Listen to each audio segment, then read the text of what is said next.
کیا پوری دنیا کا نظام غوث حضرات سنبھالتے ہیں؟ کیا اللہ تعالیٰ نہیں سنبھالتا؟ دیکھیں، اللہ تبارک و تعالیٰ ہی پوری کائنات کا نظام سنبھالتا ہے، وہی مدبر الامور ہے۔ قرآن صراحتاً کہتا ہے کہ تمام معاملات کی تدبیر وہی فرماتا ہے، لیکن اللہ تبارک و تعالیٰ بسا اوقات اپنے کاموں کو دوسروں کے حوالے کرتا ہے۔ جیسے فرشتے ہیں، بارش برسانے والا فرشتہ ہے، سور پھونکنے کے لیے حضرت اسرافیل علیہ السلام مقرر ہیں،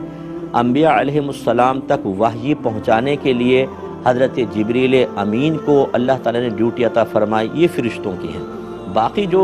انسانوں کے اندر ہوتے ہیں، ان میں اکابرین نے یہ لکھا ہے بہت سی چیزوں کے اندر کہ بسا اوقات کسی غوث کو کوئی ذمہ داری دے دی جائے۔ اب یہ محتاج دلیل ضرور ہے، اس کا انکار نہیں ہے کہ اگر آپ کہیں قرآن و حدیث سے ثابت کریں تو قرآن و حدیث سے بعض اوقات براہ راست چیزیں ثابت نہیں ہوتی ہیں، لیکن یہ ضرور ہے کہ اکابرین نے لکھا ہے۔ لہذا اور اگر فرض کر لیں کہ اگر یہ کوئی ایسے بات ہو بھی تو اس سے یہ ثابت نہیں ہوتا کہ اللہ تعالیٰ نہیں سنبھالتا۔ میں اس پہ کلام کرتا ہوں لیکن مختصر سے بریک کے بعد۔ بسم اللہ الرحمن الرحیم۔ تو اب اگر یہ کوئی فرض کر لیں کتابوں میں اگر لکھا ہے کہ بہت سی چیزیں جو ہیں وہ اولیاء کے سپرد کر دی جاتی ہیں، فرض کر لیں،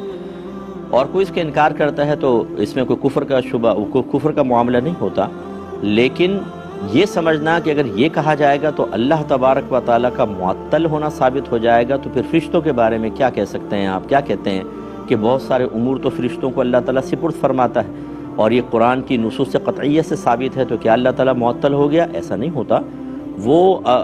ذمہ داریاں دے دیتا ہے غیر محتاج ہوئے بغیر، وہ کسی کا محتاج نہیں ہے، وہ سعادتیں بخشتا ہے بہت ساروں کو، جیسے ہدایت دینا چاہتا تو وہ دے لیتا، لیکن کم و بیش 1,24,000 انبیاء علیہ السلام کو کیوں بھیجا اس نے؟ وہ ذمہ داریاں دیتا ہے، ٹھیک ہے؟ اور اس طرح کی جو ہے چیزیں میں اکثر یہ گزارش کرتا ہوں، اور میں بہت اس میں محتاط ہوں کہ جو چیزیں براہ راست قرآن و حدیث سے ثابت نہ ہوں، اکابرین نے لکھی ہیں، انہیں عوام کے سامنے پیش کرتے ہوئے تھوڑا سا احتیاط کرنی چاہیے، اس جہت سے کہ بعض اوقات ایسے لوگ موجود ہیں جو فوراً ایسی چیزوں کی نشاندہی کر کے اور ہمارے اکابرین پر طعنہ زنی کرتے ہیں، اور اس صورت میں جب آپ کوئی دلیل نہیں دے سکیں گے قرآن و حدیث سے، فرض کر لیں، اور آپ یہ کہتے ہیں جو فلاں کتاب میں لکھا ہے، تو پھر یہ کہا جائے گا آپ قرآن و حدیث چھوڑ کے فلاں کتاب کی طرف آ رہے ہیں، تو جو بھولے بھالے بچے ہوتے ہیں ان کی برین واشنگ کرنا بہت ہی آسان ہو جاتا ہے۔ اس سے زیادہ تو میں نہیں کہوں گا، لیکن آپ سمجھ جائیں کہ اب یہ دور فتنوں کا دور ہے، بہت سی چیزیں ہمارے مخلص اکابرین نے اپنی کتابوں میں لکھی ہیں،